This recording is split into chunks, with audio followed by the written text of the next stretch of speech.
ఇగో రోహిత్ అన్న, నా కోసం ఒక్కసారి వికెట్ కీపర్ ఎవరో చెప్పే, జర పుణ్యం ఉంటుంది నీకు. నెంబర్ 2, గట్లా ఎట్లా చెప్తావే, ప్లాన్ లీక్ అవుతుంది.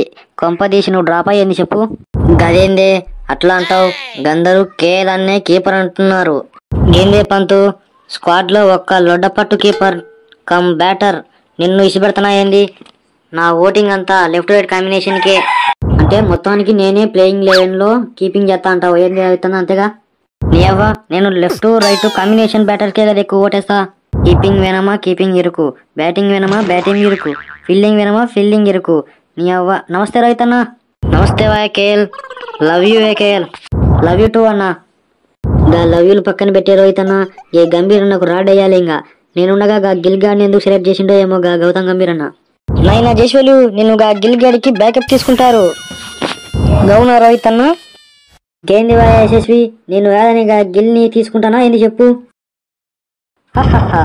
రోహిత్ అన్న బిస్కెట్ వేస్తున్నాడు, నువ్వు క్రీమ్ నాకుంటున్నావు కాదు, అట్లే అనిపిస్తుంది చూస్తుంటే. గట్లా అంటావేంది అన్న? మరి కాకపోతే ఏంది, గా గిల్ గాడి పోస్టు వైస్ కెప్టెన్. గా వైస్ కెప్టెన్ గాడిని ఆడుకోకుండా నిన్ను ఆడిపిస్తాడా ఏంది చెప్పు? మా స్టేషన్ లోంచి ఒక కుర్చీ పంపిస్తా, కూర్చో, ఇంకా ఏం చేసేది ఏం లేదు. ఏంది రోహిత్ అన్న, ఇది నిజమేనా? ఇది నెంబర్ 20, అవన్నీ నమ్మితే నువ్వు పోతావు. ఇది ఒక రకమైన స్ట్రాటజీ. వైస్ కెప్టెన్ ని చేస్తే అందరూ ఈ డిఎస్పి లాగా ఆలోచిస్తారు. గప్పుడు నిన్ను ఎక్కిస్తా, అది నా ప్లానే, అర్థం చేసుకోజరా. గేందే రోహిత్ అన్న, ఈ వైస్ కెప్టెన్ ఇస్తే నోరు మూసుకొని ఉంటాడు, టీంలో నీళ్ళ బాటలు మోసుకుంటా సేవలు చేస్తాడు అనుకుంటున్నావా ఏంది? అట్లా అయితే ఈ వైస్ కెప్టెన్ వద్దు నాకు. ఈ లొల్లి అంతా పెట్టి గా డిఎస్పి ముందు మోడీజీతో మాట్లాడి గా డిఎస్పి పోస్ట్ పీకైతే సల్లగా కూర్చుంటాడు పక్కన. మరి లేకపోతే నా కాడికి గా షమ్మి గేమ్ గ్రేటే. గా బుమ్రా అన్న లేనప్పుడు ఇండియా బౌలింగ్ ఏ రేంజ్ లో ఉండేది? ఏమో నేనేగా మెయింటైన్ చేసేది, అది మర్చిపోయేది అప్పుడే.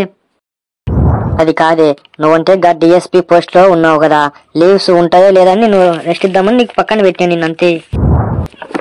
దిగో రోహిత్ అన్న, నా పాటికి నేను మంచిగా ఇంట్లో రెస్ట్ తీసుకుంటుండేవాడిని. నన్ను టీంలోకి కోరినావు, నన్ను ఆడేయకుండా ఉంటే మంచిగా ఉండదు చెప్తున్నా.